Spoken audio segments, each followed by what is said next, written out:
These are some of the many faces of hunger in our valley. Thank you ever so much. They're among the 300 people who waited in line for free food last Friday in Sebring. They're among the 7,400 people who depend on food from the Second Harvest Food Bank every week. Turn up.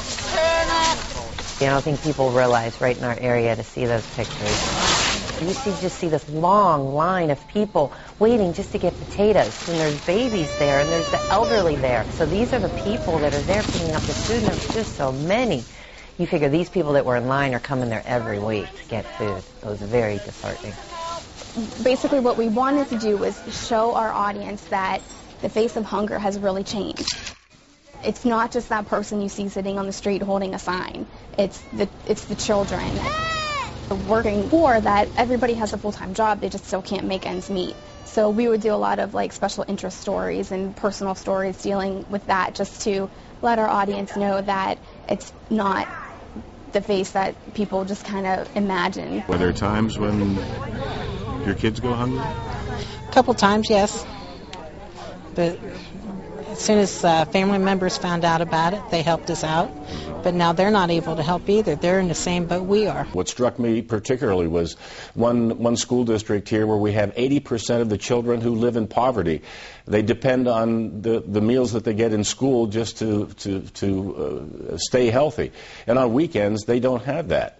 They go, Saturday and Sunday without having enough food to eat. And it inspired a backpack school program where people in the community, people in the schools would pack up backpacks for these kids to take home on Friday afternoon so that they would have enough food to eat over the weekend. We did, I would say, probably about a dozen different stories. Like some seniors at this time of year, they have to choose between heat or eat. It comes down to you have to decide, what am I going to do? The group, the people that we have coming, are considered the working poor.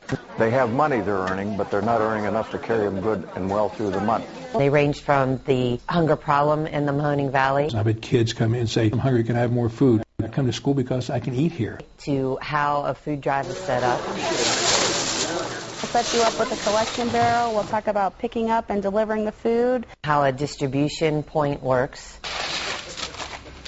We collected almost $30,000 and over 40,000 pounds of food.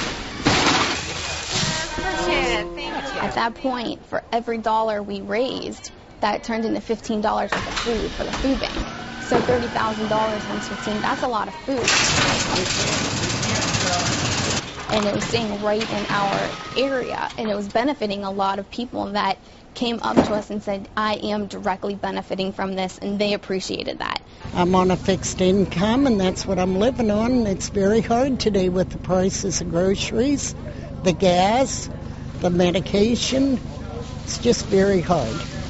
The number of elderly getting food from the 166 agencies served by the Second Harvest Food Bank has gone up nearly 10% just this year. I just remember the food bank people expressing that, it was great. All the food that was being donated, all the drives, all the amount of food that needed to be picked up. But their biggest thing was they were just so impressed and so overwhelmed and so appreciative of the message that we got out. Nearly 67,000 people, 24,000 of them children, living in poverty in Mahoning, Trumbull, and Columbiana counties. I think of all the stories that we've done over the years, we haven't seen the kind of response to the hunger problem that we have in this area as a result of all the stories that we've done. In 2007, we will probably get out about 1.3 million pounds of fresh fruits and vegetables. The outpouring of financial resources and food resources on every level was just phenomenal. And in 2008, we're going to try to get more. We had fundraising efforts popping up all over the Mahoning Valley, and it seemed every day there was a different organization that was providing some kind of get-together, whether it be a sporting event or whatever, where people would donate food, canned goods or whatever, or financial resources were donated to. The response to this is certainly heartwarming for us as journalists to see that, when we're doing stories of this nature, that people are responding to them, and not just responding, but responding in such a large way. It was for such a good cause, and all of our corporate sponsors just jumped right on that because it is really good for the community. It obviously brings people into their stores. They said that was the biggest impact that we had, was getting our message out on the hunger problem in the Mahoning Valley, more so than all the food that was donated. And something else that came out of this was the realization of how generous this community is. The number of people who volunteer. People really knew that they were doing something good and that it was staying here, and they were really helping to make a difference. Thank you ever so much. There's no way that we have seen that big of an impact. Anybody across the United States can take what we did and make it work in their community.